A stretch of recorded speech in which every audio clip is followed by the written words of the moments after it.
અલે આ તો પટોળાની વાત કરી. પાટણના પટોળા મોંઘે મોંઘા પટોળા. પ્રશ્ન આવે તો નવાય નહીં. પાટણના પટોળા ઉપરાંત બાલી અને બીજા કયા સ્થળે બેવડ ઇક્ત શૈલીનો ઉપયોગ થાય છે? આજે પાટણના પટોળા છે ને એ એટલા પ્રખ્યાત હતા કે ભાઈ આની ડિમાન્ડ જ જે તે સમયે એટલી હતી.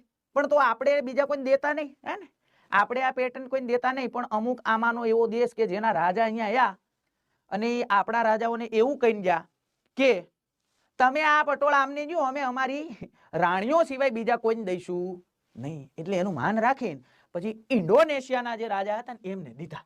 એટલે આ ત્યાં પ્રખ્યાત થઈ ગયા. બહુ મોંઘા હોય.